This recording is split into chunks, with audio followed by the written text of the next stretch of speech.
The reason you're unhappy, ladies and gentlemen, is because you are focused on the wrong thing. You're focused on the wrong thing. Now, let me explain this train of thought so that I can synthesize it in a way that you can process it clearly. I was recently in Dubai with about 150 entrepreneurs in my community. I did a little pop-up, a little free meetup. And as I sat there listening to their questions and digesting the information that they were sharing with me, the most common question that I received was, Luke, how do I make $1 million? What are the tips and tricks and secrets in order to get to the next level in my career, in order to get to the next level in my business? Secrets, tips. What the fuck are you talking about, my brother?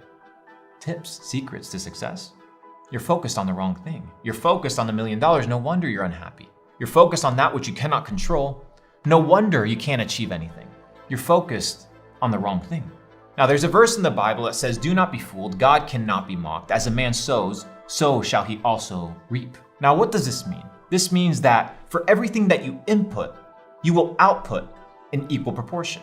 How foolish would it be for a farmer to look at the soil, stare at the soil 24/7, curse at the soil, be upset and depressed, expecting fruit when he has planted nothing, when he has not carefully watered and supervised the growth of his labor?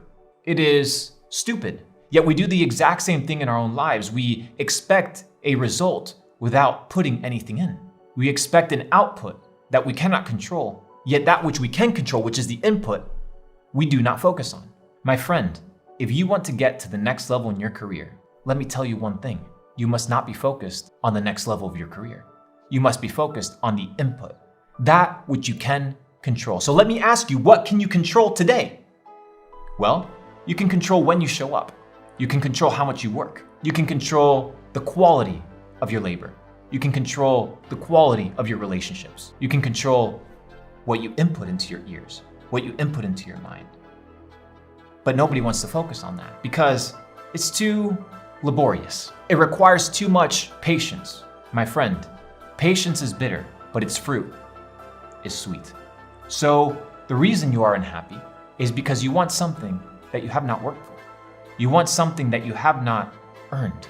And that which you earn will come to you in due time and in due process. But you must be focused on putting in the hours, the energy, the attention, the dedication in order to receive that which you want. You look at the podium and you look at these champions receive trophies and medals, and you assume that they just landed there. You just assume that they just achieved greatness by chance, by luck. There is no such thing as luck, only probabilities. So as you increase your input, you increase your probabilities. So my friend, my question to you today is, what are you inputting into your life? Because where you are today is completely based on the input of your life. Period. There is no debating on this thought. It's very simple. Isaac Newton said it. For every action, there's an equal and opposite reaction. So that which you input, you will receive in equal proportion. It's very straightforward. It is a universal law, and these universal laws are unflexible. They are unbendable. You cannot get past them. The process is the prize. The pursuit of becoming is the prize. Once you achieve that which you wanted to achieve, you will look back at the process and realize that who you became in that season was a lot better than what you achieved. Because we're so easy to desire what others have. We're so easy to daydream as to what we want and what we deserve. But when you can stop living in the future, which you cannot control, it's an elusive construct of reality, a fabric of our imagination, and you sober up to reality and focus on the input of what can you do today, right now, in order to maximize your chances of a future that is beneficial to you. Then, my friend, then and only then will you become happy. Will you become a person that lives in a state of equanimity. So I ask you again, what are you inputting? In your mind, in your ears, through your eyes, through your relationships, through your work, through your dedication? Do not be fooled. God cannot be mocked.